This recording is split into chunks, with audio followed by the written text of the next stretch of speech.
네, 2022 에듀테크 코리아 포럼 둘째 날 어느덧 마지막 세션 시간입니다. 시간이 정말 빨리 흐르네요. 유익한 발표와 또 여러분의 Q&A 시간을 즐기다 보니까 어느덧 마지막 세션이 되었습니다. 자, 이번 세션은요, 나의 경쟁력, 디지털 평생 교육과 HRD로 시너지를 이루다라는 주제로 세 분의 발표와 Q&A 시간 갖도록 하겠습니다. 기술 혁신과 함께 산업, 직업 구조가 급변하고 있습니다. 이제는 이미 습득한 지식을 지속적으로 활용할 수 있는 것이 아니라 경험을 통해서 직업 환경에서 끊임없이 역량을 개발해 나가는 것이 중요해지고 있죠. 이러한 역량은 국가의 경제 성장에도 도움을 줄 수 있고요. 개인의 삶을 풍요롭게 할 수도 있습니다. 이미 MZ 세대에게는 평생 직장이라는 개념이 사라지고 있습니다. 다양한 직업군이 생겨나고 또 많은 기회가 주어지는 이 내일에 대한 기대가 크기도 하지만 한편으로는 막연하게 느껴지기도 하는 것이 사실입니다. 디지털 전환의 시대에 어떻게 또 어떤 방향으로 나의 역량을 발전시켜 나갈 수 있을지 세 분의 전문가를 모시고 심도 있는 대화를 나눠보도록 하겠습니다. 이번 세션 연사를 소개하겠습니다. 첫 번째 발표로는 교육 플랫폼 디그리드의 최고 학습 및 인재 책임자를 역임하고 계시는 켈리 팔머 연사님께서 지금 줌으로 접속해서 기다리고 계시고요. 두 번째 발표로는 성균관대학교 교육학과 김동호 교수님께서 스튜디오에 함께 해주고 계십니다. 잠시 후에 발표 들어보겠고요. 그리고 가천대학교 경영학부 이중학 교수님께서 발표를 준비해 주셨습니다. 고맙습니다. 자, 그럼 첫 번째 발표부터 시작하겠습니다. 앞서 소개해드렸던 교육 플랫폼 디그리드에서 최고 학습 및 인재 책임자를 맡고 계시는 켈리 팔머 연사님께서 준비를 하고 계시는데요. 연사님은 업무 역량 강화의 필요성이라는 주제로 인력 증원의 긴급한 필요성과 또 미래 인력을 효과적으로 향상하는 데 기술이 어떻게 사용될 수 있는지에 대해서 설명을 해주시겠습니다. 연사님은 직업, 회사, 문화, 또 사업 전략 그리고 경력 개발의 미래에 대한 생각의 리더이시자 조언자입니다. 업스킬링 스타트업 런인의 이사회에서 파이어워크 벤처스의 수석 컨설턴트이시고요. 또한 이 학습 그리고 업스킬 플랫폼 디그리드의 경영진을 맡고 계십니다. 더불어 2019년 최고의 비즈니스 서적 중에 하나로 선정된 업무 역량 강화의 필요성에 초점을 맞춘 전문지식 경제의 공동 저자이시기도 합니다.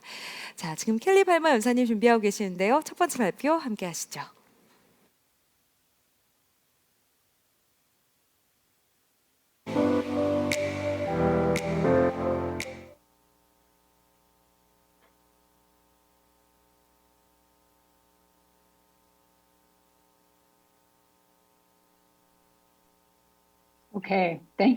네, 감사합니다. 정말로 오늘 여러분들과 함께 이 자리에 하게 된 것을 기쁘게 생각합니다. 저는 켈리 팔머라고 합니다. 현재 디그리드에서 최고 학습 및 인재 책임자로 일을 하고 있습니다.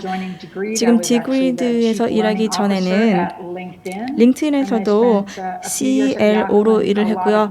야호나 아니면 마이크로시스템 같은 실리콘 회사에서 실리콘밸리 회사에서 일을 했습니다. 제가 전문성 경제 엑스퍼티즈 이코노미라는 책을 썼는데요. 왜 현재 우리가 이 업무 역량 강화를 해야 되는지 말씀을 드리겠습니다. 디그리드는 세계경제포럼과 협력을 하고 있습니다. 세계경제포럼 WEF는 업스킬링 레볼루션이라는 프로젝트를 진행하고 있는데요. 여기에서는 우리가 2030년까지 10억 명의 사람들의 업무 능력을 향상시켜야 된다. 이렇게 얘기를 하고 있습니다. 쉬운 일은 아닙니다. 많은 사람들의 참여가 필요합니다. 기업이든 대학이든 그리고 NGO든 또 NPO든 학생들이든 우리든 모두 새로운 스킬을 습득해야지만이 미래에서 살아남을 수가 있습니다. 그러면 업스킬링이 무엇인지 말씀드리겠습니다. 일단 업스킬링을 정의해 본다면 지속적 학습에 투자하는 것입니다. 우리는 어떠한 스킬을 우리가 현재 보유하고 있고 우리가 앞으로 어떠한 스킬을 필요로 할 것인지 그 갭을 파악을 해야 합니다. 기업 차원에서는 이러한 갭을 줄여서 경쟁력을 강화할 수도 있고 또 직원들은 지속적으로 고용을 유지할 수 있는 겁니다. 디그리드에서는 평생 학습이 정말로 중요하다 이렇게 믿고 있습니다. 여러분들의 교육에 대해서 얘기해달라고 요청을 하면 일반적으로는 여러분이 10년, 15년, 20년 전에 받은 학위를 이야기를 합니다. 이것은 건강에 대해서 물어봤을 때 20년 전에 내가 건강했다 이렇게 얘기하는 것과 유사합니다. 지금 우리가 무엇을 할 수 있는지 별다른 정보를 제공하지 못합니다. 물론 대학 학위도 중요하지만 우리가 그 학위에 의존해서만 우리가 평생 직업을 갖는 데에 사용할 수가 없고요. 대학 졸업생들이 일자리를 찾고 또 새로운 스킬을 배우는 것도 상당히 중요합니다. 또 월스트리트 저널에 나온 작년의 글을 보면 많은 기업 차원에서 이렇게 깨닫고 있습니다. 지금 너무나 많은 변화가 빠르게 일어나고 있고 필요한 스킬을 갖고 있는 사람들이 많지 않고 그리고 실제로 대학 학위가 필요하지 않은데 이 자리를 구할 때에 인력을 구할 때 그러한 학위를 요구하는 사례도 있습니다. 교육을 통해서 기업에서 요구하는 스킬을 제대로 가르치지 못하는 경우도 있고요. 구글, 마이크로소프트, IBM 이러한 기업에서 우리는 대학 학위가 있어도 그렇게 중요하지 않다. 다른 방식으로도 스킬만 습득해 온다면 좋고 그리고 온더잡 그러니까 일을 하면서 스킬을 습득할 수 있도록 지원하는 그러한 기업 프로그램도 많이 있습니다. 세계 경제 포럼의 스킬스 링크 얼라이언스를 한번 보겠습니다. 현재 미국 기업들 그리고 대학들을 보면 이렇게 생각을 하고 있습니다. 사람들의 탤런트라는 것은 스킬에 관계없이 중요하다 이렇게 얘기를 하고 있는데요. 제가 쓴 책에서도 얘기를 하지만 스킬이라는 것은 일종의 노동시장의 통화로서 작용을 하고 있습니다. 상당히 많은 기업들이 우리는 이제 스킬 기반의 접근법을 이용해서 직원을 채용하겠다. 또 온보딩 프로세스나 아니면 인재 양성을 내부적으로 할 때에 스킬을 기반으로 하겠다. 이렇게 얘기를 합니다. 뭐냐면 필요한 스킬을 갖고 있는 인력을 외부에서 구하는 것이 점점 더 어려워지고 있기 때문입니다.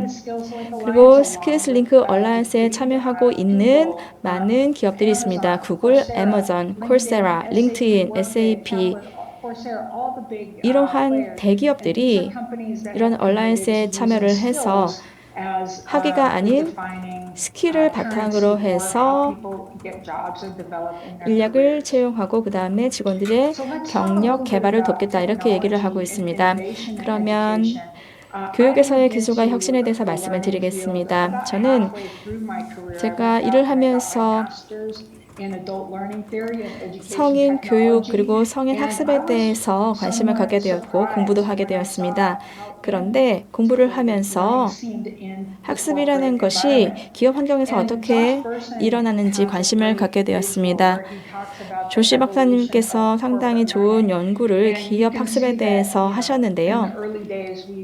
초기에는 많은 사람들이 맞춤화된 이학습 을 시작을 했고 그 이후에 탤런트 드리븐 러닝이라는 것이 도입되었습니다. 디그리드가 만들어질 때 그리고 그 전에는 제가 링크드인에서 일을 했는데요. 그 당시에는 사람들이 항상 필요할 때마다 새로운 스킬을 배우게 했는데요. 2012년 정도부터 또 2018년까지 많은 기술이 발전을 하면서 필요할 때마다 새로운 기술을 습득하는 것이 많이 성행했습니다. 그런데 이러한 비판적인 사고라던가 지속적인 학습이 물론 중요합니다만 현재 중요한 것은 특히 지금 현재 10억 명에 대해서 2030년까지 업스킬링을 해야 하는 상황에서 이 역량 아카데미라는 것을 통해서 많은 사람들이 일을 하면서 심화학습을 하는 것이 정말로 중요해지고 있습니다. 처음에 우리가 학습에 대해서 공부를 하면서 저에게 정말 필요한 기술은 러닝 매니지먼트 시스템 LMS였습니다. 그런데 제가 생각하기에는 이게 상당히 제한된 기술이라고 생각을 하고요. 여기에 온라인으로 컨텐츠를 올려서 사람들이 이것을 이수했는지 보고 그 다음에 사람들을 온라인상에서 트레이닝을 받을 수 있도록 하는 제한적인 기술이라고 생각을 하는데요. 시간이 지나면서 컨텐츠를 만들 수 있는 도구들이 생겨났습니다. R&D 그룹에서 이러한 그룹을 이용해서 온라인 러닝을 진행하기도 하고 조금 복잡한 도구도 있고 그렇지 못한 도구도 있었습니다. 그러니까 정교하지 못한 그러한 도구들도 있었습니다.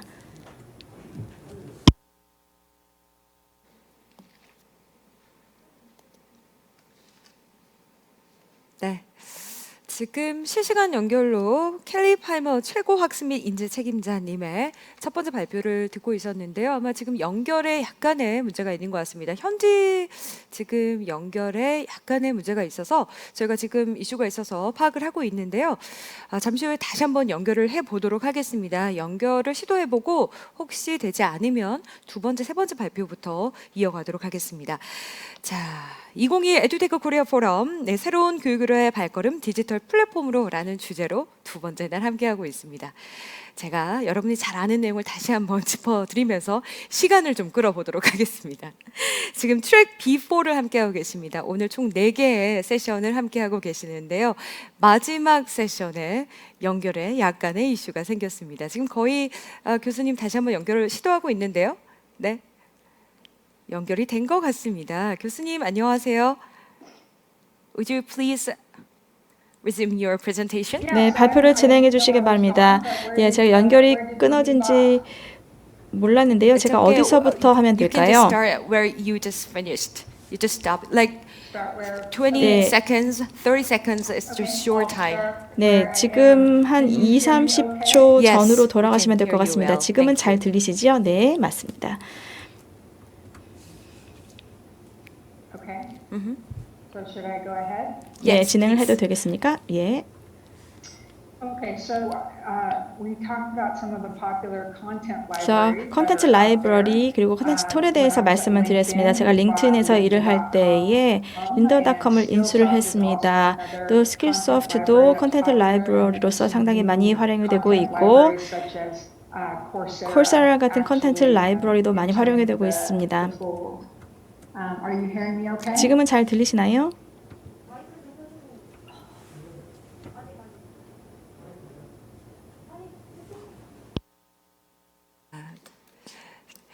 현재 지금 인터넷 이슈가 좀 있는 것 같습니다. 다시 끊김 현상이 있어서 발표가 중단이 되었는데요. My video.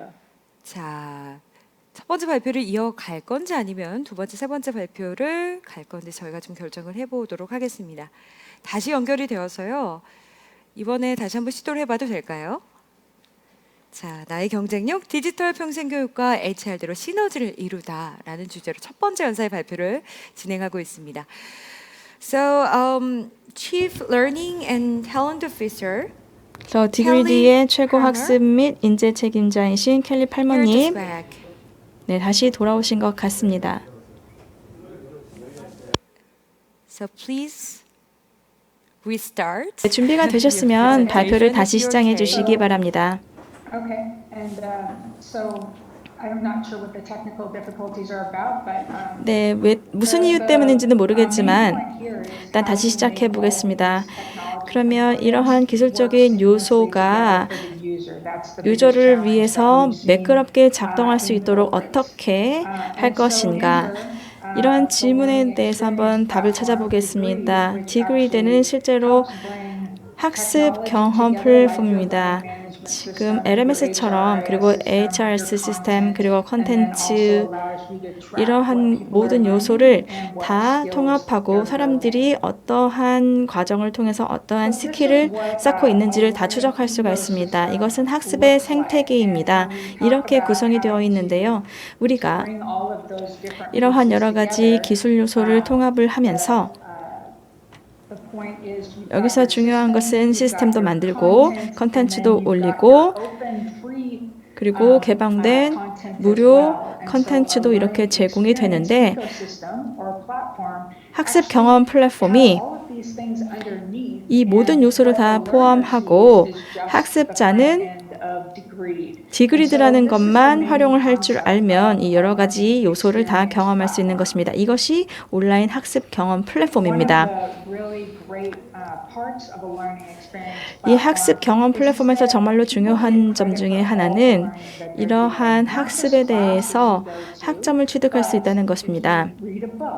책을 읽거나 그리고 팟캐스트를 듣거나 그리고 어떤 글을 읽거나 여러 가지 학습 활동을 했을 경우에 디그리드 차원에서 그 모든 학습에 대해서 인정을 해줄 수가 있습니다.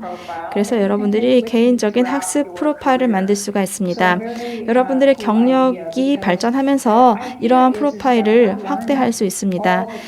여러분들께서 필요한 학습을 필요할 때마다 하는 것입니다. 우리가 매일매일 학습하는 것은 아니고요. 어떤 경우에는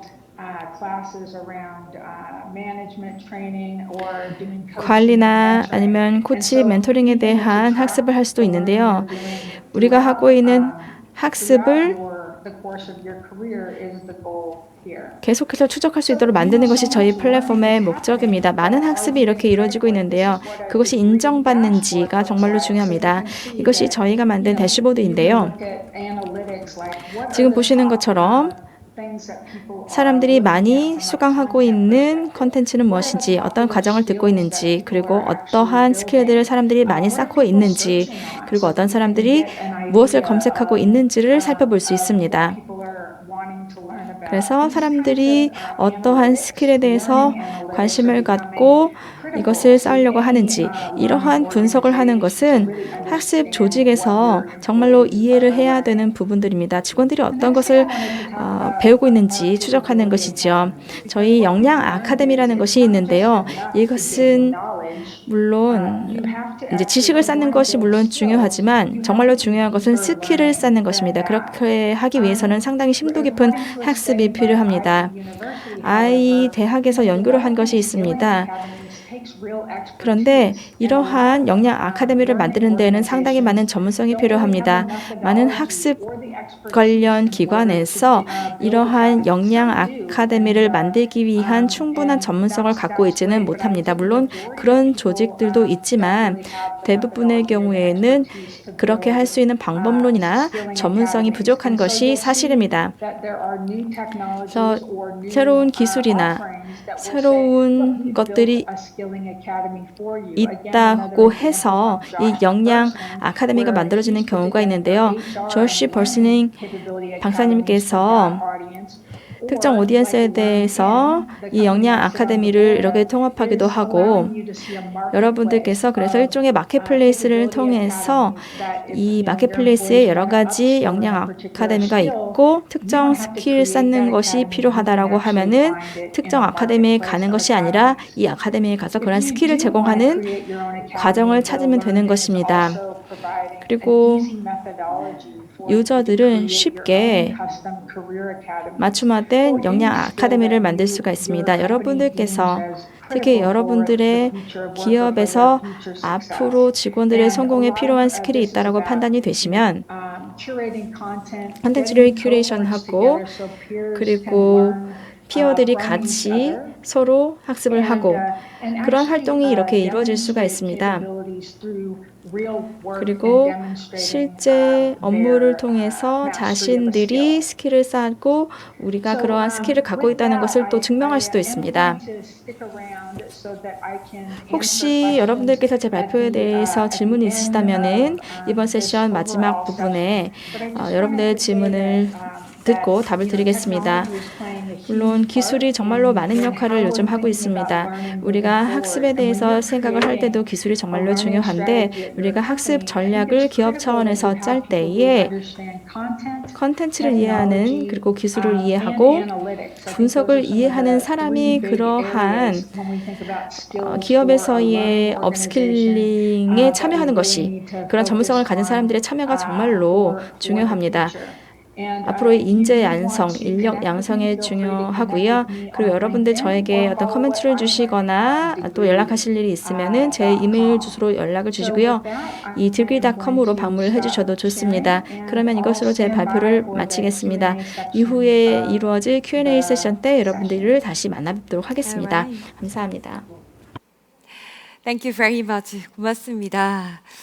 자, 발표해 주셨습니다. 업무 역량 강화의 필요성에 대한 내용을 언급해 주셨고요. 잘 설명을 해 주셨습니다. 그리고 교수님과 함께 최고 학습 및 인재 책임자님, 켈리 파머님을 또 팔로우할 수 있는 주소도 함께 남겨주셨는데요. 잠시 후 Q&A 시간에 더 많은 이야기 나눠보도록 하겠습니다. 다시 한번 감사의 말씀을 드립니다. 자, 두 번째 발표입니다. 성균관대학교 교육학과 김동호 교수님께서 준비를 하고 계신데요. 교수님은 미래교육 트렌드와 성공적인 학습자 역량이라는 주제로 교육의 측면에서 테크놀로지에 기반한 교육의 트렌드를 조망하고 우리가 직면한 시대 상황에 요구되는 역량에 대해서 설명을 해주시겠습니다. 교수님은요, 학습 분석학, 일원인 환경의 설계와 개발, 에듀테크 활용 교수 설계 분야에서 연구를 수행해 오셨습니다. 다양한 교육기관 및 기업들과 협력 프로젝트를 수행하셨고요. 최근에는 시뮬레이션 기술과 AI 기술을 활용한 학습자 중심 교육 환경 설계와 이와 관련된 연구물 발표, 출판하고 계십니다. 자, 그럼 김동호 교수님의 발표 지금부터 시작합니다.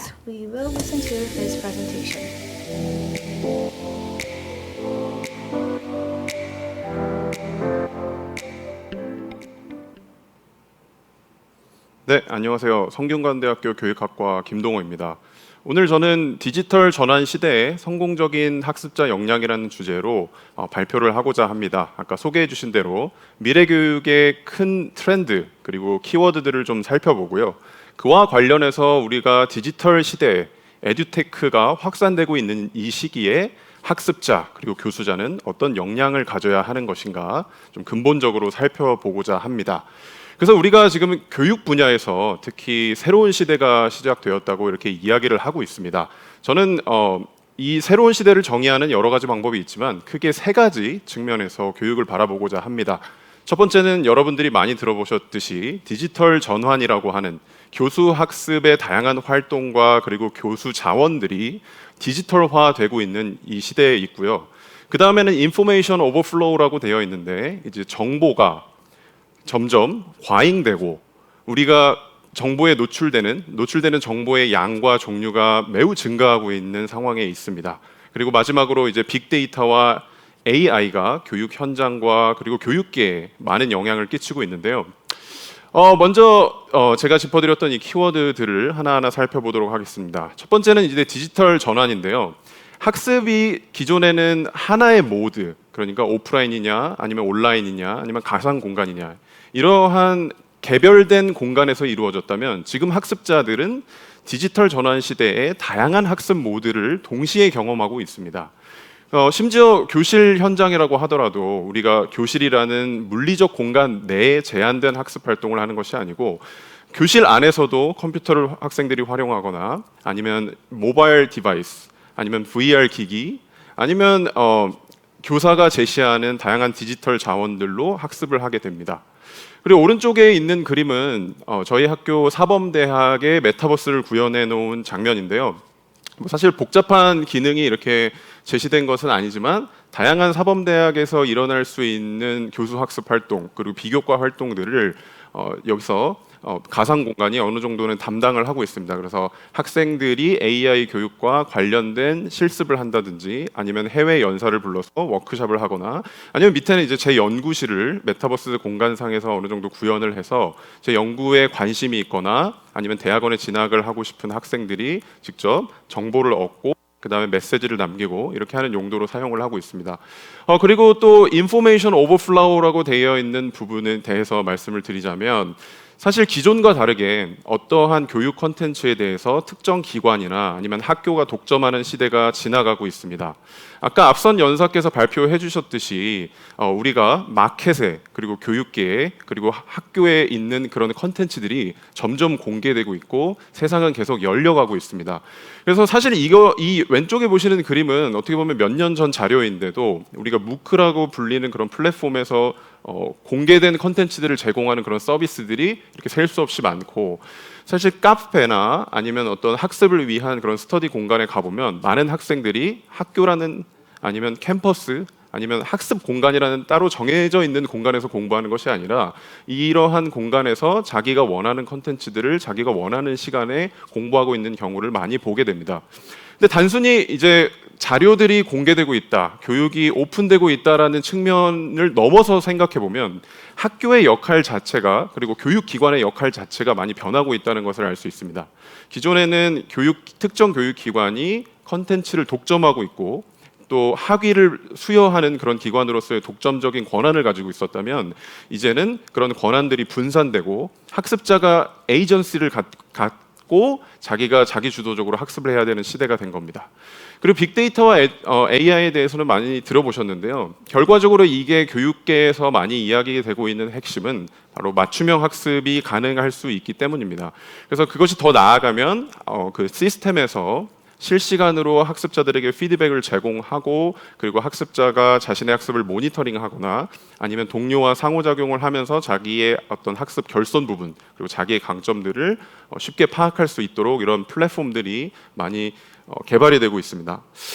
그렇다면 우리가 사실은 4차 산업 시대 그리고 디지털 전환 시대의 역량, 일반적인 역량에 대해서는 굉장히 많이 이야기를 했습니다. 왼쪽에 보시는 역량은 이제 세계 포럼에서 오랫동안 얘기가 되고 있는 이제 4차 산업 시대에 필요한 역량으로 일컬어지는 critical thinking, creativity, communication, collaboration 이렇게 4가지 4C 역량을 이야기를 하는데요. 그것이 과연 제가 말씀드렸던 3가지 큰 트렌드와 맞물려 있을 때 우리가 교수 학습 분야에서 어떠한 역량에 좀 더 초점을 맞춰야 되는지를 보고자 합니다. 첫 번째는 이제 학습자가 다양한 학습 양상, 다양한 플랫폼들을 넘나들 수 있는 역량이 필요하다고 생각하고요. 그리고 두 번째는 인포메이션들이 넘쳐나고 있는 시대에 자신의 것으로 자기의 학습 목표에 맞게 이제 다양한 교육적 자원이나 정보들을 인터널라이징하는 그런 능력이 필요합니다.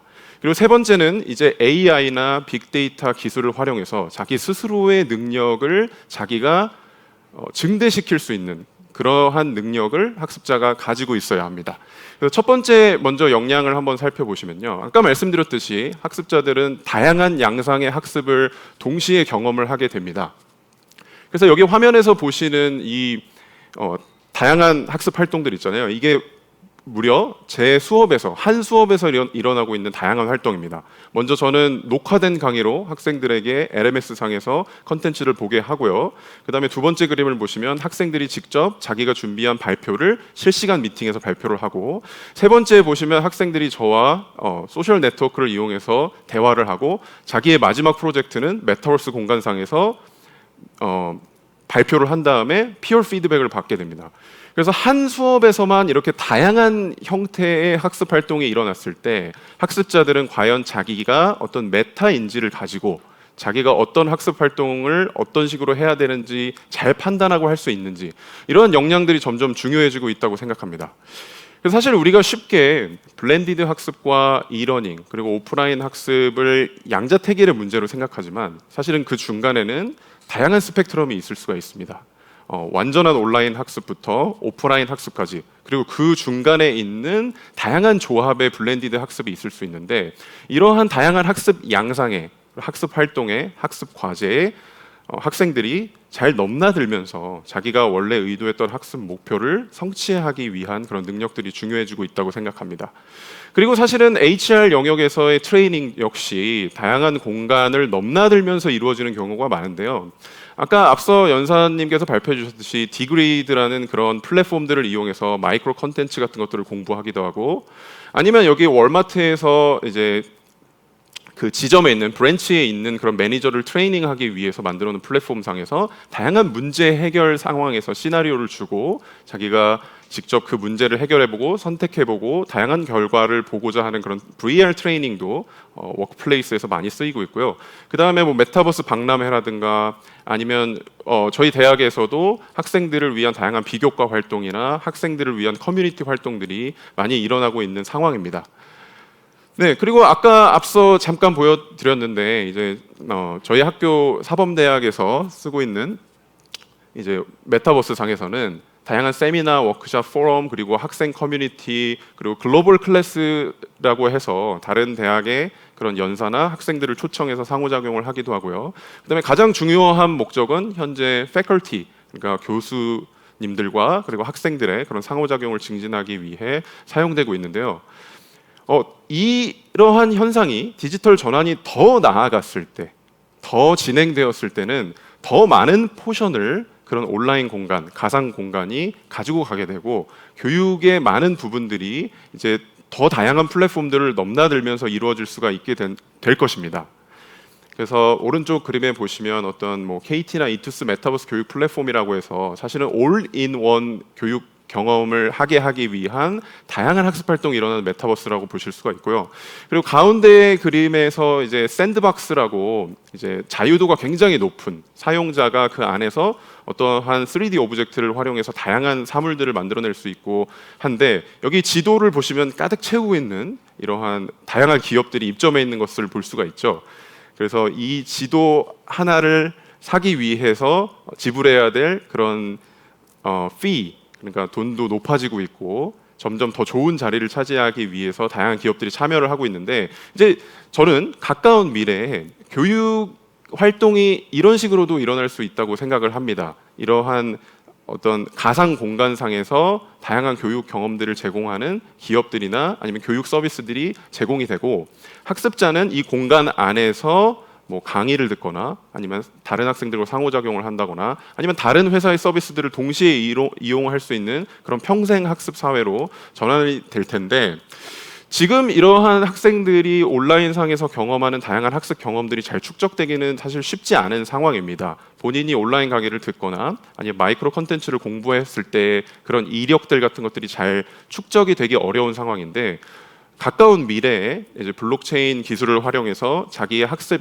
이력이 어떤 디지털화되고 그것들이 축적되어서 특별한 증명서를 떼거나 노력을 하지 않아도 본인이 상급 학교에 진학하거나 아니면 취업을 하는 데 있어서 자동으로 자기의 학습 경험이 양화돼서 디지털화돼서 누적되는 그러한 세상으로 바뀌어가고 있습니다. 그래서 결과적으로 이러한 전환 시대 그리고 디지털 플랫폼 간 그리고 다양한 학습 양상 간의 학습자들이 자유롭게 이동해야 되는 시대에 우리는 어떤 능력을 가져야 하는가? 뭐 자기 주도적인 학습 능력 그리고 자기가 스스로 학습 목표를 가지고 일관성을 가지고 그걸 성취하기 위해서 학습 자원들을 이용하는 능력이 요구가 되겠죠. 그리고 또 중요한 것으로 생각할 수 있는 게 메타인지라고 생각을 합니다. 학생들이 자기가 무엇을 알고 무엇을 모르는지에 대한 판단을 잘 할 수 있을 때 자기가 자신을 둘러싸고 있는 다양한 온라인 자원들을 자기의 목적에 맞게 활용을 할 수가 있겠죠. 이 부분에 대해서 교육 현장이나 교육계가 고민해야 될 부분일 것입니다. 그리고 두 번째로 세 가지 중에 두 번째로 말씀드리고 싶은 역량은 바로 인포메이션 그리고 지식을 자신의 것으로 만드는 내면화하는 능력입니다. 우리가 익히 알고 있듯이 다양한 오픈 플랫폼이나 아니면 마이크로 컨텐츠들이 범람하고 있는 시대입니다. 우리가 마음만 먹으면 클릭 한 번으로 심지어 비용을 크게 지불하지 않아도 우리가 경험할 수 있는 컨텐츠들이 굉장히 많이 있습니다. 뭐 왼쪽에 예시를 보시면 뭐 테드도 그렇고요. 전통적으로 오른쪽에 보시면 이제 이건 호주 멜버른 대학의 어떤 마이크로 디그리를 이제 판매하고 있는 그런 경우인데 이제 그 학교에 등록을 하거나 캠퍼스에 직접 방문을 하지 않아도 특정 대학에서 나노 디그리나 마이크로 디그리 같은 어떤 작은 규모의 그런 서티피킷 과정 아니면 그런 디그리 과정들이 많이 오픈이 돼 있어서 학생들이 자신이 의지가 있고 원하기만 한다면 이러한 학습 경험을 축적을 할 수가 있는데 더 중요한 것은 정보에 접근하느냐 안 하냐로 일컬어지는 액세서빌리티가 아니고 이 정보를 내가 얼마나 나에게 필요한 정보인지를 판단할 수 있는가 하는 이밸류에이터로서의 역할을 학습자가 해야 된다는 것입니다. 그 다음에 또 중요한 것이 이제 내가 에이전트로서 학습자 스스로가 주체성을 가진 에이전트로서 자신이 공부할 내용을 선택하고 그 다음에 어떤 속도로 공부할지를 페이스를 정하고 그 다음에 어떤 양식의 공부 방식을 택할 것인지 그 다음에 나에게 맞춤화된 학습을 어떤 학습 경로를 고를 것인지 그리고 내 목소리를 온라인상에서 어떻게 낼 것인지 하는 그런 에이전시의 개념이 굉장히 중요해지는 시기라고 할 수가 있겠습니다. 네. 그래서 사실은 이제 디스트리뷰티드 코그니션이라고 해서 이제 분산인지 이론에 의하면 왼쪽의 그림을 보시면 기존에는 이제 개인의 어떤 내부에서 일어나는 학습 활동에 굉장히 관심이 많이 있었습니다. 내가 새로운 정보를 어떻게 받아들여서 나의 기존의 정보와 가지고 있던 정보와 결합해서 장기 기억으로 저장을 하는 것인지, 어떤 정보 처리적인 관점에서 지식을 바라봤다면, 이제 오른쪽에 보시듯이 정말 다양한 인지적 자원들이 과잉해서 학습자들을 둘러싸고 있는 상황입니다. 학습자들은 메타 인지적인 스킬을 가지고 그 다음에 나의 약점을 알고 나의 강점을 잘 키울 수 있는 방향으로 나를 둘러싸고 있는 다양한 인지적 자원들, 그리고 내가 모델링할 수 있는 다른 학습자들, 그리고 다양한 사례들을 자기가 에이전시를 가지고 어떻게 공부를 하느냐가 중요하고요. 그리고 마지막으로는 학습자는 이제 더 이상 수동적인 지식의 소비자가 아니고 이제 크리에이터로서 내가 지식 커뮤니티에 기여를 하는 창조자로서의 역할을 또 하게 됩니다. 왼쪽 그림에 보시면 이제 GitHub라는 유명한 오픈 플랫폼이 있죠. 그 GitHub에서는 이제 프로그래밍과 특히 관련된 ICT 분야와 관련된 전문가들, 아니면 뭐 아마추어일 수도 있어요. 다양한 스킬들을 가진 사람이 모여서 공동의 목적을 위해서 프로젝트를 진행하고 자기의 소스를 오픈하고 그것들에 대해서 피드백을 주고 그것들이 집단 지성으로서 발전하는 그런 양상의 새로운 학습, 사회 인지적인 측면을 보여주는데, 이제 실제 그 IT 분야의 일들이 오른쪽 그림과 같이 많이 일어납니다. 다른 지역에 있더라도, 물리적으로 많이 떨어져 있더라도 공동의 목적을 가지고 각 국가의 사람들이 모여서 같이 프로젝트를 하는 경우가 많습니다. 이런 경우에서는 온라인상에서 학습자의 역할이라고 한다면 지식을 소비만 하는, 아니면 다운로드 받는 그런 학습자가 아니고 자기가 직접적으로 기여를 하면서 동시에 배우는 그런 역할을 하게 됩니다. 그래서 사실 이것과 관련해서 디지털 리터러시의 개념도 점점 확장되고 있는데요. 기존의 디지털 리터러시라는 것이 여기 화살표 아래에 보시는 어떤 액세서빌리티에 더 가까운 개념이었고, 요즘 뭐 정보를 활용한다거나 하는 데까지 좀 가기는 했지만 앞으로는 더 높은 차원의 디지털 리터러시를 봐야 됩니다. 학생들이 과연 정보를 내가 원하는 방식으로 이해할 수 있는가, 그리고 또 정보를 내가 창출해낼 수 있는가, 그러한 측면에서 디지털 리터러시를 바라봐야 되고, 우리가 디지털 리터러시 교육을 기업체 그리고 학교 현장에서 굉장히 많이 하는데, 이제 교육 과정도 좀 이에 맞게 발맞추어서 변해가야 할 것입니다. 그리고 마지막으로 제가 이 새로운 시대에 강조드리고 싶은 역량은 바로 AI나 빅데이터를 자기가 스스로 활용을 해서 레버리징해서 자기의 능력을 높이는 그 스킬입니다. 과연 우리가 학습자로서 혹은 교육자로서 AI를 활용한다는 것은 어떤 의미일까요? AI가 교육 현장에 적용되면 교사나 학습자의 역할이 과연 줄어들 것인지 이렇게 고민을 하시는 분들이 많은데요. 제 개인적인 생각으로는 가까운 미래에는 일단 학습자의 역량은 더 증진되는 방향으로, 교수자의 역량이 더 증진되는 방향으로 전개될 것이라고 생각합니다. 여기 보여드리는 연구는 이제 카네기 멜론 대학에서 AI를 활용한 교수 학습 플랫폼을 만든 AI 기술과 그리고 가상현실 기술을 적용을 해서 만든 사례인데요. 왼쪽 그림에서 보시듯이 이제 교사가 어떤 AI 스테이션을 교실 한가운데다 놓고 VR 고글을 끼면 수학 문제를 컴퓨터를 이용해서 교실 안에서 풀고 있는 학생들의 진행 상황이나, 아니면 여기 물음표, 뭐 느낌표 이런 거 보이시죠? 질문이 있는 학생, 그다음에 잘하고 있는 학생들의 그런 현황이 실시간으로 보여지게 됩니다. 교사는 이제 그 VR 고글을 끼고 학생들이 어떤 부분의 문제를 풀고 있는지, 어느 부분에서 혹은 어려움을 겪고 있는지를 바로 파악한 다음에 그 학생에게 맞춤화된 피드백을 제공할 수 있는 시스템이죠. 이러한 사례들만 보아도 교수자의 역량은 AI를 활용했을 때 더 증진되고 있는 사례로 보입니다. 또 학습자 역시도 마찬가지인데요. 러닝 애널리틱스 대시보드라고 해서 학습자들은 자기 스스로의 학습 진행 상황을 살펴보거나, 아니면 자기가 결손한 부분 있죠. 자기가 빼먹은 학습 부분, 이런 부분에 대해서 실시간으로 진단을 할 수 있게 되고 거기에 대처를 적극적으로 할 수 있게 됩니다. 또 마찬가지로 이제 AI 시스템을 활용해서 컨텐츠를 추천하는 플랫폼들이 굉장히 많아지고 있는데요.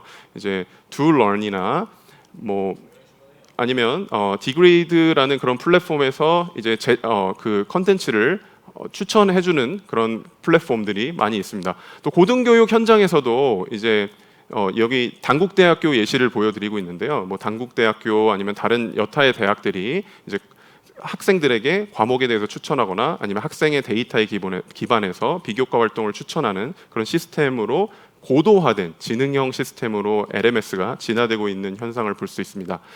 또 뭐 리드사의 산타토익이라는 그 플랫폼을 만든 유명한 회사가 있죠. 여기서도 학생들이 어떤 문항을 풀면 문항 반응 이론에 기반을 해서 학습자의 약점 그리고 강점이 있는 그런 분야들을 진단해주고 이에 맞게 컨텐츠를 제공하는 서비스로 가고 있는데, 그래서 기존의 어떤 정적인 그런 학습 플랫폼, 학습자가 스스로 어떤 참여한다기보다는 기존에는 학습자들이 컨텐츠를 소비하는 데 멈췄다면 이제는 학생들이 자기의 요구에 맞게 어떤 원하는 방식의 학습을 선택할 수 있는 여지가 굉장히 늘어나고 있고, 또 이러한 메시아라는 수학 플랫폼 역시도 이러한 양상을 보여주고 있습니다. 그래서 우리는 미래 학습을 어때야 되는가? 먼저 이제 에이전틱 러닝이라고 해서 주체적 학습의 방향으로 전환이 돼야 되겠죠. 학생들에게 어떻게 하면 자신의 학습을 위한 에이전트가 될 수 있는지, 그 다음에 어떻게 하면 정보들을 모으고 그리고 평가하고 자기 자신이 원하는 방향으로 내면화할 수 있는지에 대한 그런 교육이 필요할 것입니다. 그 다음에 이제 seamless learning이라고 한다면 정말 다양한 양상의 다양한 플랫폼에서의 학습 활동이 일어나는데 이 플랫폼들을, 이 양상들을 왔다 갔다 하면서 학생들이 학습 경험을 자기 스스로 극대화할 수 있도록 해야 될 것이고요. 그 다음에 AI를 활용해서 자기 자신의 스킬이나 아니면 자기 자신의 학업 성취를 이렇게 증대시킬 수 있는 그런 역량을 키우는 방향으로 학습이 진행돼야 할 것으로 보입니다.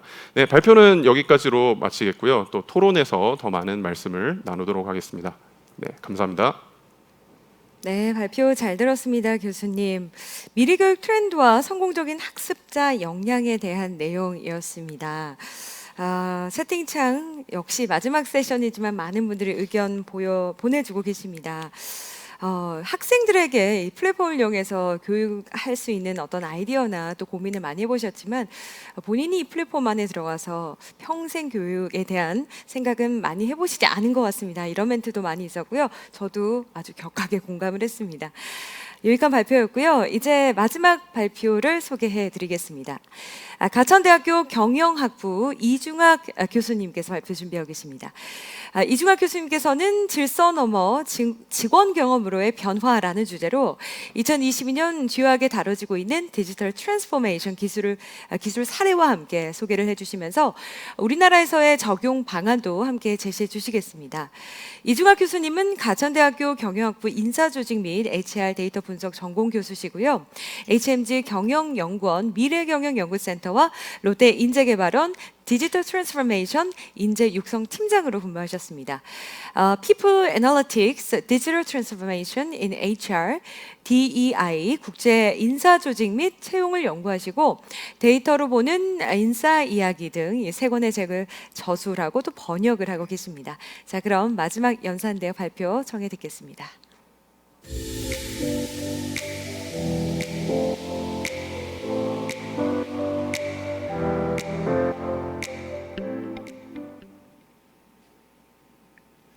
네, 반갑습니다. 저는 가천대학교 이중학이라고 합니다. 우선 좋은 이런 기회 주신 협회 측에 다시 한번 좀 감사드리고요. 오늘 앞에 세션에서 여러 굉장히 좋은 내용들이 많이 나온 것 같아요. 이런 내용들에 더해서 저는 조금 더 성인과 현장 그리고 기업에 있는 분들의 이야기를 좀 들려볼까 합니다. 오늘 제 강연의 제목은 비욘드 오더라는 제목으로 좀 정해봤습니다. 최근에 사실 기업 현장에서 다양한 고민들이 있습니다. 가장 큰 변화로는 직원으로의 회귀, 직원 경험으로의 회귀라고 할 수 있겠는데요. 이러한 내용들을 중점적으로 말씀을 좀 드리겠습니다. 오늘 제가 말씀드릴 주요한 컨텐츠의 근거는 2022 SHRM 컨퍼런스입니다. 잘 아시는 대로 SHRM 컨퍼런스는 전 세계 2만 명 정도 넘는 HR 담당자들이 모여서 매년 토론하고 공유하는 자리인데요. 올해는 3년 만에 루이지애나에서 모여서 여러 가지 내용들을 다뤘습니다. 올해는 한국의 HR 담당자 한 100명 정도 모여서 내용들을 진행을 하게 됐고요. 저는 KMAC와 함께 17년 동안 이제 진행해왔던 그 경험들을 바탕으로 여러 내용들을 공유를 좀 드려볼까 합니다. 첫 번째로 사람에 대한 이야기를 좀 하려고 합니다. 잘 아시는 대로 저희가 굉장한 일을 겪었죠. 2020년부터 2022년까지 굉장히 큰 변곡점을 겪게 됩니다. 저희 여러분들 잘 아시는 대로 인류는 만 년 동안 진화를 했죠. 여러 가지 환경이 변화함에 따라서 진화하고 변이하고 선택하고 전승하면서 여러 가지 변화를 좀 겪어왔습니다. 하지만 그런 와중에 2020년과 2022년 동안에 굉장히 큰 변화가 있죠. 저희가 코비드 19을 겪으면서 특히 조직에 있는 사람들에게 많은 변화가 일어납니다. 다만 우리가 아직까지 모르는 것들은 조직에 있는 구성원들에게 어떠한 일이 벌어졌는지 잘 알지 못한다라는 거예요. 그렇기 때문에 기업에 특히 현장에 있는 분들께서는 무슨 일이 일어났는가라는 것들을 블랙박스라고 표현을 하면서 최근에 그 미래에 대한 대응 방안을 있습니다. 이러한 방식들을 바탕으로 2020 SHRM 컨퍼런스에서도 여러 가지 아젠다들이 다뤄졌습니다. 올해 SHRM 컨퍼런스의 슬로건은 Cause the Effect라는 주제였습니다. 여러분들께서 이미 해석하시고 번역하시는 것처럼 영향을 끼치다라는 주제이죠. 그렇다라고 한다면 어떠한 영향을 끼치는가가 더 중요하다고 볼 수 있겠습니다. 사실 SHRM에는 100명 넘는 HR을 연구하는 인원들이 있습니다. 저희도 올해 6월 달에 컨퍼런스에 가기 전에 한국에 있는 교수님들과 이 슬로건을 어떻게 해석해서 한국의 HR 담당자들에게 전달해 줘야 되는가에 대한 고민을 했는데요. 이렇게 해석을 할 수가 있었습니다. 방금 말씀을 드린 것처럼 2020년과 2022년 동안에 우리 구성원들에게는 어떤 일이 벌어졌는지 모른다. 그러나 부정적인 일이 있었을 것이다. 그러므로 HR 담당자들이 조금 더 긍정적인 역할을 해서 그들이 다시 일어날 수 있도록 긍정적인 영향을 주자라는 의미로 Cause the Effect라는 주제를 정하지 않았을까 추론을 해봤습니다. 그래서 올해 한 7박 8일 동안 그 세션을 진행을 했고요. 그 밑에 보이시는 표처럼 이렇게 좀 요약을 해봤습니다. 올해 SHRM에서도 100개에서 200개 넘는 세션이 진행을 했고 정말 열심히 돌아다녔습니다.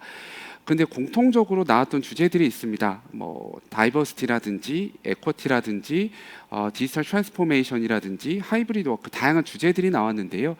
사실 그러한 주제들은 결국은 보시는 표 기준으로 오른쪽에 나와 있는 것처럼 우리 조직 구성원들을 어떻게 하면 더 인게이지 할 것인가 혹은 그만두지 않고 리테인 할 것인가에 대한 주제로 수렴되게 됩니다. 다시 말하면 우리 조직에 있는 사람들이 너무 몰입을 못하고 있고 많이 그만두고 있기 때문에 현장에 있는 HR에서 어떻게 하면 인게이지먼트와 리테이션을 높일 수 있는지에 대한 주제들이 주로 고민되었다라고 보시면 되겠고요. 제가 지금부터 짧게나마 공유드릴 내용들은 이 두 가지를 올릴 수 있는 여러 가지 방법들을 특히 기술을 중심으로 말씀을 좀 드려보도록 하겠습니다. 첫 번째로는 이 조니 테일러라는 CEO, SHRM 컨퍼런스의 CEO가 했던 키노트 스피치입니다. 사실 이 SHRM 컨퍼런스에 오신 분들께서 많이 아시겠지만 이 컨퍼런스 룸에 거의 15,000명이 모입니다. 굉장히 멋있는 이제 장면이 펼쳐지게 되는데요. 조니 테일러가 세션을 시작을 하면 전 세계에 있는 HR 사람들이 모여서 환호를 합니다. 그러면서 조니 테일러가 올해는 이런 얘기로 시작을 합니다. 우리는 교차로에 서 있습니다라는 말로 시작을 합니다. 이 의미가 무엇이었냐라고 한다면요. 우리 조직 구성원들이 교차로에 서 있는데 앞으로 더 나아가서 성장할 수 있을 것인가 아니면 다른 길에 접어들어서 막다른 길로 갈 것인가에 대한 고민을 한다라고 합니다. 그러면서 세 가지 주제를 얘기합니다. 첫 번째로는 우리 조직의 구성원들이 힘을 잃었고 미래에 대한 꿈을 잃었으며 조직에 대한 신뢰를 잃었다라고 이야기합니다. 그러면서 코비드 19 기간 동안에 우리 구성원들이 정말로 많은 정신 건강에 대한 이슈를 겪었고 두 번째로는 조직 문화에 대한 탈진을 했으며 세 번째로는 스킬에 대한 부족함과 새로운 스킬을 얻는 것에 대한 요구가 있었다라고 합니다. 이미 저희 첫 번째 세션과 두 번째 세션에 들으신 것처럼 기술을 활용한 구성원들의 역량 향상에 대한 논의들도 많이 됐던 것 같고요. 그에 더해서 구성원들의 감정과 조직 문화를 어떻게 터치할 것인가에 대한 여러 세션들이 이루어질 것이다라는 조니 테일러의 예고편과 같은 키노트 스피치였습니다. 구체적인 방향입니다. 저희 첫 번째 연사님께서 말씀을 해주신 것처럼 사실 IBM과 조시버넨의 여러 가지 연구가 있죠. 근데 대표적으로 저희가 이 SHRM의 경영진들과 논의를 하면서 앞으로 어떠한 방향으로 HR에 나가야 되는가에 대한 논의를 하면서 이 IBM과 조시버넨이 만든 표를 제안을 합니다. 사실 잘 아시는 대로 HR은 세 단계로 구분을 할 수 있다라고 합니다. 저희가 주목해야 될 거는 HR 2.0과 HR 3.0이다라고 볼 수 있겠는데요.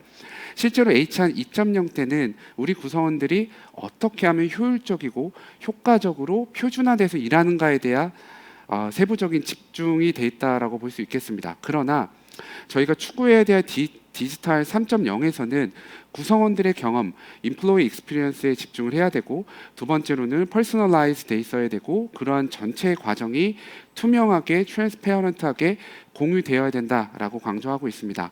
그러나 조금 아쉽게도 현재 우리 특히 한국과 미국에 있는 HR은 2.5단계 정도에 머물러 있다라고 저희는 토론을 하게 됐고요. 그렇게 하면 어떻게 하면 3단계로 나아갈 수 있을 것인가에 대한 논의를 하면서 기술에 대한 이야기도 했습니다. 자, 구체적으로 3.0으로 나아가기 위한 기술에 대한 이야기와 사례를 지금부터 말씀을 좀 드려보도록 하겠습니다. 첫 번째로는 왜 그렇다라고 하면 우리가 인플로이 익스피리언스에 집중해야 되냐는 겁니다. 사실 여러분들께서 잘 아시는 대로 패스 더 바통이라는 표현이 있습니다. 이 표현은 주도권이 넘어갔다라는 표현이죠. 사실 전통적으로 우리 HR에서 아는 것처럼 지금 우리 HR은 구성원의 중심이 아닌 회사 중심으로 HR 제도가 혹은 HR 여러 가지 문화들이 축적이 되고 주도권을 갖고 있다라고 할 수 있습니다. 그러나 최근에 HR에서는 더 이상 회사 중심이 아니라 구성원 중심으로 HR이 운영이 돼야 된다라고 이야기했죠. 쉽게 말씀을 드리면 주도권이 회사에서 구성원들에게 넘어갔다라고 볼 수 있겠습니다. 사실 이러한 여러 가지 흐름들을 여러 가지 SHRM 세션들에서 볼 수 있었고요. 저는 올해 이러한 그 흐름이 넘어갔다라는 것들을 비유해서 비욘드 오더라고 세션을 좀 정의를 해봤습니다. 첫 번째로 저희가 가장 주요하게 이런 바통이 넘어갔던 이유는 Great Resignation이라는 현상입니다. 이미 너무 잘 알고 계신 것처럼 미국에서는 대퇴사의 시대를 겪어왔죠. 대표적으로 제가 미국에 갔던 6월 달만 하더라도 미국 노동통계청 자료에 따르면 5월 달에 500만 명 이상의 직원들이 퇴직했다라고 하고요. 2021년도 한 해에만 5천만 명이 넘는 사람들이 퇴직을 했다라고 합니다. 굉장히 큰 숫자죠. 사실 이제 국내 퇴직자 연구와 숫자를 따져본다라고 하면 대략적으로 10% 안팎이라고 할 수 있겠는데요. 실제 미국에 있는 조직에서는 20% 넘는 턴오버 레이트를 기록을 하고 있었습니다.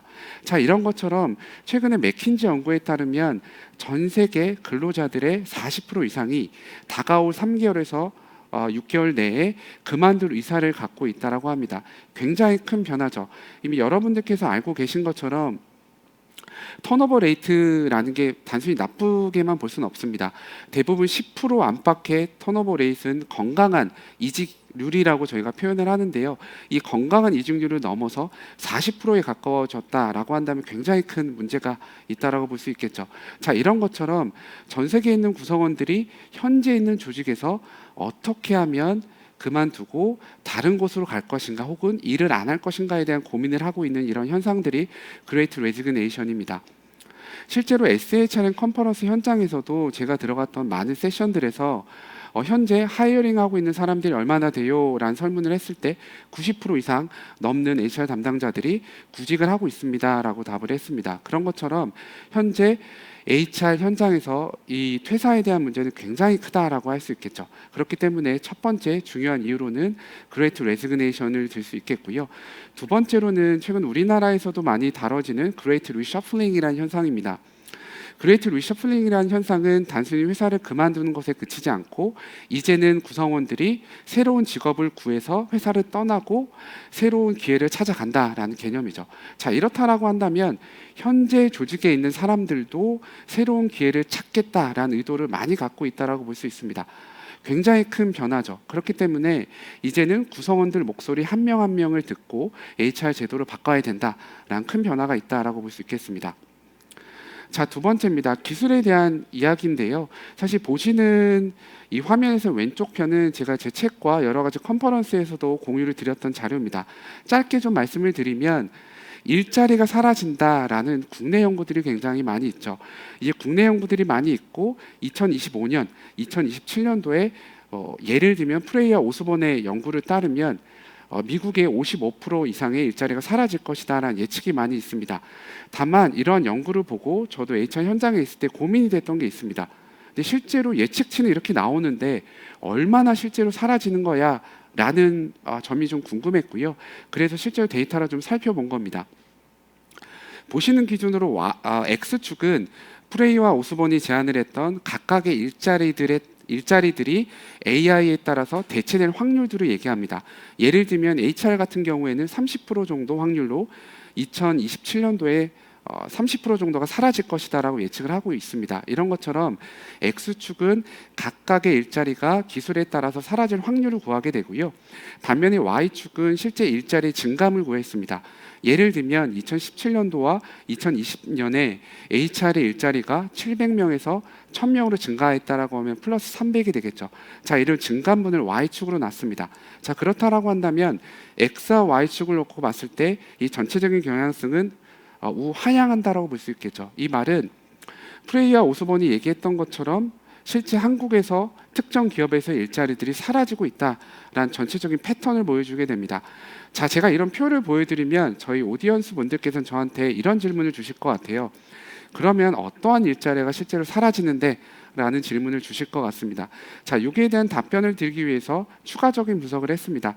보시는 기준으로 우측편은 간단하게 클러스터링 어널리시스라는 방법을 통해서 했던 건데요. 한 4가지 정도 집단으로 구분이 되게 됩니다. 예를 들면 첫 번째 클러스터 1은 undisturbed job이라 그래서 사라질 확률도 굉장히 낮게 나오게 되고요. 실제 일자리가 많이 증가했던 이 집단군을 얘기하게 됩니다. 여기에서의 대표적인 일자리들은 소프트웨어 디벨로퍼라든지 영양사, 요리사 등등이라고 할 수 있겠습니다. 반면에 클러스터 두 번째는 emerging job이라 그래서 뜨는 직업이다라고 저는 정의를 했고요. 이 직업군 같은 경우에는 20% 혹은 30%대의 사라질 확률을 갖고 있습니다. 플러스 한 100명 정도 되는 패턴을 보이고 있고요. 대표적으로는 기술에 대한 종사 직무라든지 디자인 종사 직무를 이루고 있었습니다. 혹시나 오늘 HR을 담당하시는 분들이 오신다라고 하면 어디 클러스터에 있는지 한번 보세요. 세 번째로 클러스터 세 번째는 워링 잡이었습니다. 좀 걱정되는 직업군인데 라고 제가 정의를 좀 해봤고요. 실제로 사라질 확률도 제법 높고요. 많이 사라지고 있었습니다. 자, 이러한 클러스터 세 번째에 있는 직업은 대부분 오퍼레이션 하는 직업군들이라고 볼 수 있겠고요. 사실 가장 많은 걱정이 되는 부분들은 네 번째 클러스터입니다. A lost job이라고 정의를 해봤고 실제 사라질 확률도 한 90% 가까이 되고 700명 가까이 일자리를 잃었습니다. 대부분 세일즈에 종사하시거나 단순 반복 업무를 하시는 분들이었죠. 자, 이런 것처럼 실제 우리나라에서 그 종사하는 직장인들도 일자리가 3년 만에 사라지고 있다. 특히나 기술의 발전에 따라서 사라지고 있다라는 현상을 볼 수 있었습니다. 자, 이런 것처럼 기술이 실제적으로 사람의 일자리에 미치는 영향도 크다. 그러면 우리는 어떻게 대응해야 될 것인가에 대해서 짧게 말씀을 좀 드려보겠습니다. 첫 번째로는 어떻게 하면 우리 구성원들을 리테인할 것인가입니다. 실제로 SH하는 컨퍼런스에서는 기술을 이용해야 된다라고 강조합니다. 짧게 말씀을 드리면 구성원들 한 명 한 명의 목소리를 듣는 게 인플로이 익스피리언스다라고 한다면 더 이상 HR 담당자들의 힘으로만 불과하죠. 예를 들면 국내의 큰 기업 같은 경우에는 10만 명 이상이 종사를 합니다. HR 담당자가 1000명이라고 한다면 이 1000명이 모든 구성원들의 목소리를 다 들을 수 없겠죠. 그러므로 기술을 활용을 해서 인플로이 익스피리언스를 들어야 된다라고 강조를 했습니다. 대표적으로 BMW 케이스를 말씀을 드릴 수 있겠습니다. 실제로 SH하는 컨퍼런스에서 굉장히 재밌었던 케이스인데요. 요 BMW에서 이런 사례 얘기합니다. 우리 BMW 같은 경우도 최근 2년 동안 굉장히 높은 턴오버 레이트를 겪었습니다. 근데 잘 알아봤더니 우리 HR 제도의 많은 것들이 주요 임원진들에 따라서 설계되고 실행이 됐다라는 것들을 알게 됐습니다. 그러므로 우리는 그레이트 레지그네이션을 겪으면서 구성원들의 목소리를 들어야 함을 깨달았습니다라고 강조합니다. 그러면서 4가지 기술을 썼던 사례를 보여주게 되는데요. 첫 번째로는 잘 알고 계신 자연어 처리와 대시보드입니다. 실제로 보시는 화면 기준으로 밑에 쪽을 보시면 구성원들의 목소리를 자연어 처리를 해서 대시보드화 한 다음에 감정에 대해서 보여주고 주요한 키워드들을 보여줍니다. 이러면서 앞으로 우리 HR 제도가 나가야 될 방향들을 게더링하는 데 활용하고 있었고요. 두 번째로는 네트워크 어널리시스라는 걸 했습니다. 짧게 말씀을 드리면 1년 내에 퇴사율이 너무 높아서 그들이 왜 그만두는지를 알아보다 보니까 실제로 그들이 맺고 있는 네트워크의 퀄리티가 많이 달랐다는 거예요. 이런 것들을 네트워크 어널리시스를 활용을 했고요. 세 번째로는 작업장에서의 세이프티를 높이기 위해서 이미지 레코그니션이나 머신러닝 알고리즘을 써서 동선을 짜줬다라는 것도 있고요. 오늘 누차 나오지만 믹스드 리얼리티, AR과 VR을 써서 트레이닝을 전체적으로 개편하는 사례도 보여주고 있었습니다. 자, 이런 것처럼 실제 기업 현장에서도 AI, 머신러닝, VR과 AR이 많이 쓰이고 있다라는 트렌드를 좀 볼 수 있었고요. 주요한 초점은 구성원들의 목소리를 어떻게 들어서 제도에 반영을 할지에 대한 부분이었습니다. 두 번째로는 실제 우리나라 기업 현장에서 제가 했었던 제도를 좀 말씀드리려고 합니다. 실제로 디지털 트랜스포메이션이라고 하는 것들은 잘 아시는 대로 기술을 써서 무엇인가 변화한다라는 얘기죠. 그럼 무엇을 변화한다? 라는 게 초점이겠죠. 구체적으로는 일하는 방식과 비즈니스 모델이 바뀌는 겁니다. 그렇다라고 한다면 우리가 디자인에서 실행을 해놨던 직무에 대한 디자인을 다시 해야 됩니다. 예를 들면 과거에 총무 직원들이 했던 일들은 급여를 세서 봉투에 넣어서 구성원들에게 정확하게 전달해 주는 것들이 역할이었다라고 하면 지금은 그렇지 않죠. 디지털 트랜스포메이션은 각각의 직무들이 해야 되는 액티비티의 역할을 많이 바꿀 겁니다. 그러면 그런 액티비티를 바꿈에 있어서 어떠한 스킬이 필요하고 역량이 요구되는지에 대해서 오늘 말씀을 많이 들으셨을 업스킬링과 리스킬링을 하셔야 된다. 그러나 꼭 잊지 마셔야 되는 것들은 비즈니스에 대한 밸류 체인을 반영을 해서 잡을 새롭게 디자인을 하고 업스킬링과 리스킬링을 하셔야 된다는 얘기입니다. 그래서 잊지 마셔야 될 것들은 디지털 트랜스포메이션의 초점은 기술에 있는 것들이 아니라 일하는 방식과 직무의 활동이 바뀐다라는 것들을 초점을 맞추셨으면 좋겠습니다. 제가 짧게 SHRM에 대한 컨퍼런스 이야기를 드렸습니다. 요약해서 말씀을 드리면 올해 SHRM 컨퍼런스와 앞으로 다가올 HR 여러 가지 활동의 초점은 구성원 목소리를 어떻게 들을지에 대한 부분들이 있습니다. 그리고 그런 것들을 기술을 활용을 하고 디지털 트랜스포메이션이라는 시대의 흐름에 맞춰서 진행을 한다라고 하면 더욱더 효율적이고 효과적인 방식으로 전개될 수 있다라는 것이 오늘 제 짧은 강의에서 드리고자 하는 주요 메시지였습니다. 이후 Q&A 세션에서 다양한 질의응답과 고견 나눴으면 좋겠습니다. 고맙습니다. 네, 교수님 감사합니다. 열정적인 강연이었고요. Q&A 시간에 다시 만나 뵙겠습니다 하고 지금 자리로 돌아오고 계시네요. 이번 세션 어떠셨어요? 저한테도 좀 도움이 되는, 저한테도 지금 바로 직결이 되는 그런 내용들이 많이 있어서 흥미롭게 잘 들었습니다. 어떤 방향으로 나의 역량을 발전시켜 나갈 수 있을까? 디지털 전환의 시대에 평생 교육에 대한 이런 포맷도 좀 바뀌어가고 있겠죠. 전문가들의 인사이트를 들어봤습니다. 첫 번째 발표 이 켈리 파머님 발표 때 연결에 약간의 이슈가 있었습니다. 연결 끊김이 있었는데요. 여러분 양해해 주셔서 대단히 감사합니다. 자, 세 분의 연사 지금 바로 모셔서 여러분의 Q&A 함께 나눠보도록 하겠습니다. 역시나 의견, 응원 메시지 그리고 질문이 들어와 있는데요. 응원의 메시지부터 좀 소개를 해드릴까요? 온라인으로 훌륭한 강의를 들으니 정말로 좋다고 생각합니다. 공감되는 좋은 말씀 해주셔서 진심으로 감사합니다.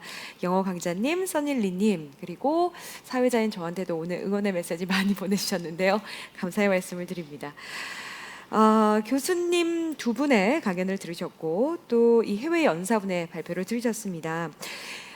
쟁님은요, 대학 학위가 아니라 실제 업무 현장에 필요한 기술을 갖춘 사람이 필요하다는 말씀에 공감합니다. 업스킬링이 정말 필요한 세상이네요. 그러니까 이 업스킬링, 리스킬링이 화두가 되고 있다는 이런 사실들 많은 분들이 공감을 해주셨습니다. 그리고 대학에서도 실무 현장에서 바로 조기 전력화가 될 수 있는 인재 양성을 위해서 많은 고민이 필요하겠다라는 의견도 있으셨고요.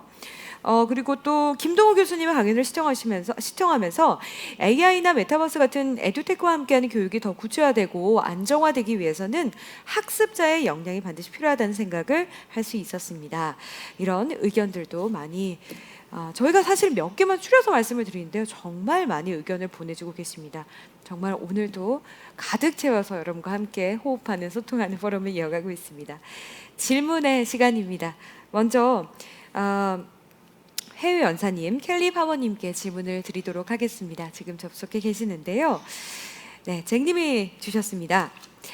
Miss Palmer, you mentioned the importance of 발표에서 continuous learning 지속적으로 by 학습을 하는 것, Other than 업스킬링의 college 중요성에 degrees, 대해서 what 말씀을 skills and 해주시는데요. attitudes are 교사에게 required to, 미래 teachers 교육에 for 있어서 future 학위 말고 education? 어떠한 스킬과 태도가 필요하다고 보십니까? Thank you very much for that 네, question. 질문 And 감사합니다. I think it's an important one too, because if 이것도 you 정말로 look at, 중요한데 at models of learning 여러 가지 at the 학습의 university level, 모델을 대학 차원에서 we still see a 살펴보면 lot of 아직까지도 instructors, 강사가 lecturing to 강의를 their 하는 students rather 식으로 than 수업이 진행이 involving them 됩니다. in, 학생들이 actually 수업에 building skills. So I'd say 참여를 해서 스킬을 쌓는 그러한 방식이 아니죠.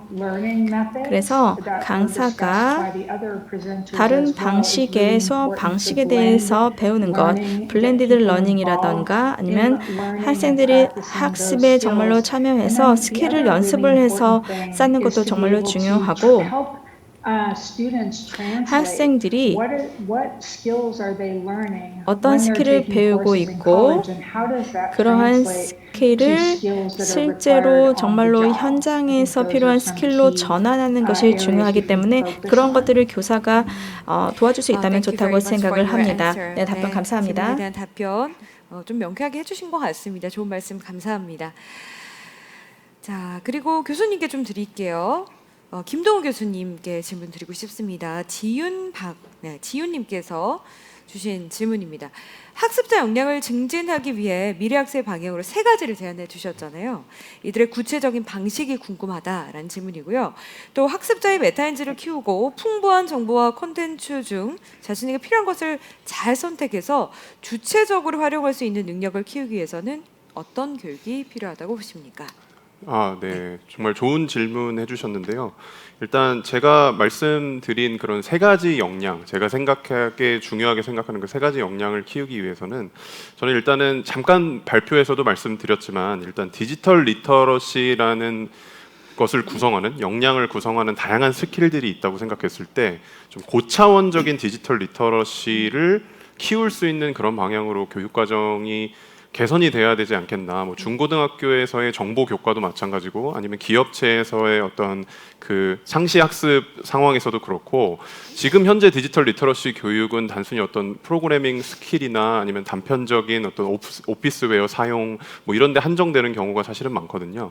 근데 앞으로는 어떤 학습자가 창조자로서 혹은 디지털 자원들을 활용해서 자기의 직무나 자기의 맥락에 맞게끔 문제를 해결할 수 있도록 좀 프로젝트형의 디지털 리터러시 교육을 진행을 하고 직무랑 연결해가지고 자기가 어떤 문제를 실제로 해결한 다음에 동료들에게 피드백을 받거나 아니면 또 평가 체계도 좀 개선이 되어야 될 것 같습니다.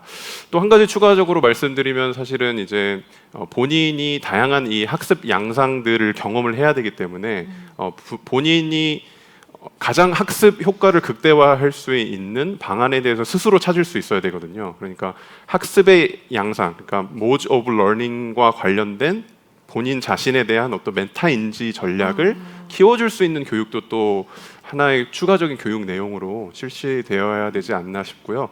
앞선 연사님께서 발표해 주셨던 어떤 고도화된 그런 플랫폼들이 이런 메타 인지 전략을 개발하고 자기 자신의 강점과 약점을 찾는데 또 기여를 하고 도움을 줄 수 있을 것이라고 생각합니다. 네. 첨언하실 내용이 있으신가요? 본인의 메타인지를 키울 수 있는 어떤 플랫폼의 중요성에 대해서 말씀해 주셨는데요. 혹시 교수님께서 생각하시는 다른 생각이 있으실까요? 이중환 교수님. 일단은 메타인지를 키울 수 있는 방법 교수님께서 잘 말씀해 주신 것 같고요. 실제 네. 기업 현장에서도 메타인지를 키우기 위해서 개인적인 학습의 프로그레스라든지 부족한 것들을 기술로 요즘 많이 공유해 주고 있기 때문에 현장에 있으신 분들께서는 그런 기술을 이용해서 피드백을 받고 활용을 하는 것도 좋을 것 같고요. 두 번째로는 최근에 이제 성과평가 시스템이 워낙 상시로 바뀌었기 때문에 리더들의 평가가 굉장히 상시로 진행이 됩니다. 그런 피드백들을 개발 포인트와 함께 리플렉션하고 반영하려는 계획을 세웠을 때 메타인지가 조금 더 올라갈 수 있지 않을까 그런 생각을 조금 보태봅니다. 네, 좋은 의견 감사합니다. 이 질문 좀 공통적으로 드려도 될 것 같습니다. 온라인 플랫폼이 교육에서 영역을 점점 넓혀가고 있습니다. 다양한 산업군에서 당연히 이 온라인 플랫폼이 영역을 넓혀가고 있지만 교육의 어떤 속도가 굉장히 빠르잖아요. 자, 그런데 오로지 오프라인에서만 할 수 있는 오프라인 그 교육의 강점이라고 할 수 있을까요? 그냥 전문가가 아닌 제가 막 생각할 때는 뭐 대면에서 하는 교육에 또 장점이 있겠죠. 뭔가 더 교감할 수 있고 눈으로 이야기할 수 있고 직접 피드백을 아무래도 더 개인적으로 밀착해서 할 수 있다는 그런 장점이 저는 막 떠오르는데요. 두 분의 교수님 그리고 켈리 파머님께도 어떤 의견을 좀 부탁드립니다. 먼저 해외 연사님께 기회를 드리겠습니다.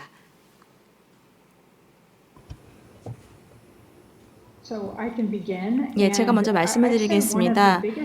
제가 생각하기에 가장 큰 장점은 우리가 대면이냐 온라인이냐 생각할 필요가 없다는 겁니다. 선택할 필요가 없다는 것입니다. 제가 최고의 학습은 일단 블렌디드 러닝에서 많이 볼 수가 있었거든요. 저희가 연구를 보면 지금 현재 학습의 가장 큰 장애 요인이 사람들이 시간이 없거나 아니면 학습을 할 수 있는 시간을 내기가 어렵다는 것입니다. 전통적으로 교육이라는 것은 학생들에게 뭔가 연습을 할 수 있는 기회를 주지를 못하고 지식을 전달을 했는데요.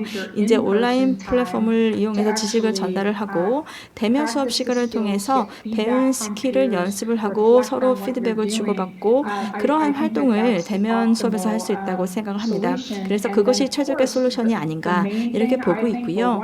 그 다음에 학습 플랫폼에서 데이터와 또 분석이 가능하다는 것, 사람들이 어떻게 학습을 하고 있는지 추적할 수 있다는 겁니다.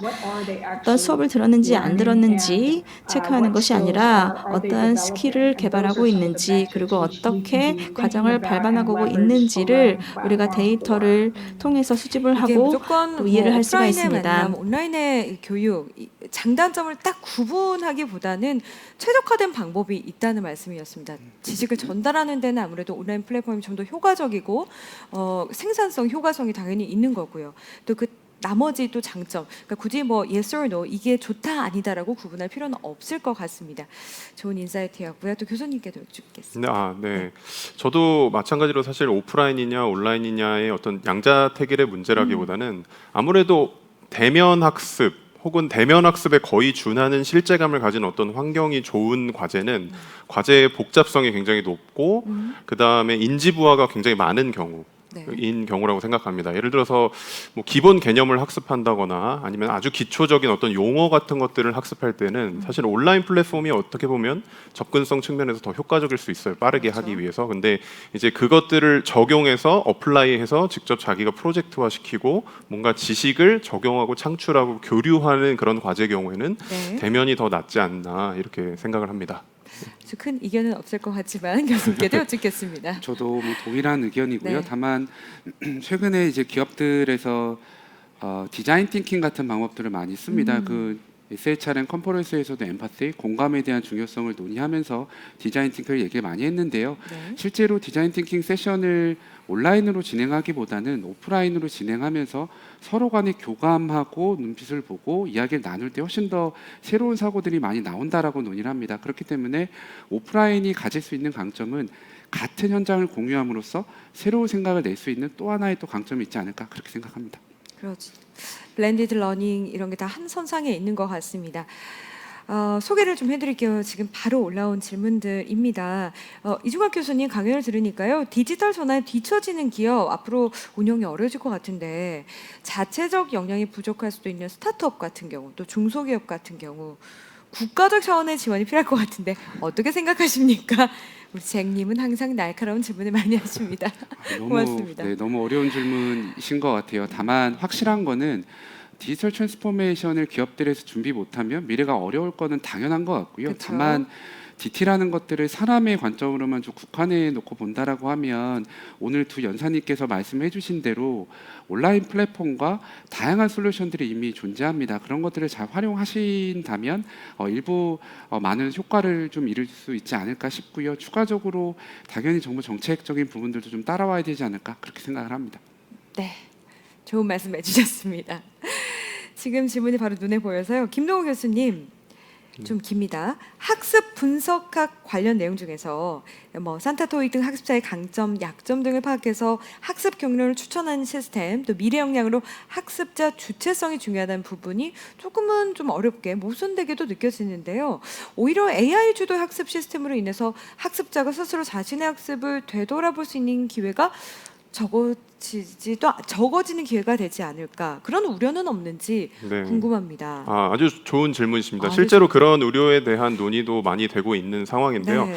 사실 아까 보여드렸던 어떤 고도화된 플랫폼의 경우에는 현재까지는 이제 셀프 모니터링이라든가 아니면 본인의 스스로에 대한 어떤 진단을 잘 하게 해서 본인에 대해서 잘 알게 하는 네. 좀 쉽게 말하면 본인의 어떤 메타코그니티브 스킬을 좀 높여준 다음에 이제 그 다음에 콘텐츠를 추천해주고 본인이 판단해서 학습할 수 있게 하는 식으로 진행이 되기 때문에 네. 아무래도 본인의 능력 자체를 본인을 판단하는 능력을 이렇게 기본으로 이제 중요시하고 서포트를 하기 때문에 좀 그래도 긍정적인 방향이 많지 않은가 전개될 수 있지 않은가 네. 이렇게 생각합니다. 네. JJ님께서 주신 질문이었고 교수님 너무나 좋은 질문이라고 칭찬해 주셨습니다. 자, 이렇게 해서 저희가 약속드린 시간이 되었습니다. 지금 이제 마무리를 할 시간인데요. 마지막 세션 또 유익하게 가득 채워주신 세 분의 연사님께 다시 한번 감사 말씀을 드립니다. 또 해외에서도 시차가 다른데도 함께해 주셨습니다. 켈리 파원이 고맙습니다. 네, 이렇게 이번 세션 마무리하겠습니다. 네, 고맙습니다. 자, 정말 마지막 세션인데도 여러분 계속해서 이렇게 감사의 댓글을 올려주고 계십니다. 지식 중심 교육이 아니라 역량 관점을 생각할 수 있어서 오늘도 너무나 유익한 시간이었습니다. 정말 잘 준비해 주셔서 고맙습니다. 이렇게 좋은 강연을 방구석 1열에서 들을 수 있어서 정말 감사합니다. 그렇죠. 아까 말씀하셨지만 이게 바로 온라인 플랫폼을 통한 이렇게 지식 전달 아주 좋은 예가 아닐까요? 그리고 이렇게 여러분이 직접적으로 적극적으로 참여해 주셨을 때 이 시너지 효과는 어마어마할 거라고 생각을 합니다. HRD에 관심이 많은데 이번 세션에서 정말 많은 통찰력을 얻고 갑니다. 교수님 소개를 알게 된 포럼인데 놓쳤으면 너무 속상했을 것 같아요. 그렇죠. 잘하셨습니다. 이번 세션 저희가 계속해서 본 포럼은요 나중에 편집을 해서 공식 홈피에 올릴 예정입니다. 그래서 여러분의 이 좋은 내용들 더 많이 공유할 예정이니까요. 하지만 그때 보면 좀 늦으니까 내일도 9시 30분에 세 번째 포럼 잊지 않고 함께해 주시기 바랍니다. 자, 여러분 이렇게 해서 저희 9시 30분부터 시작했어요. 한국 시간 9시 30분부터 5시 15분까지 가득 채워서 여러분과 함께했습니다. 여러분의 참여 덕분에 정말 저도 배움과 깨달음이 가득했던 시간이었습니다. 자, 이렇게 두 번째 날 포럼을 마무리하도록 하겠습니다. 함께해 주신 여러분께 감사의 말씀을 드리고요. 내일 정확히 9시 30분에 시작을 하도록 하겠습니다. 2022 에듀테크 코리아 포럼 3일째 포럼 9시 30분 한국 시간 여러분께 인사를 드리겠습니다. 함께해 주신 여러분 대단히 고맙습니다.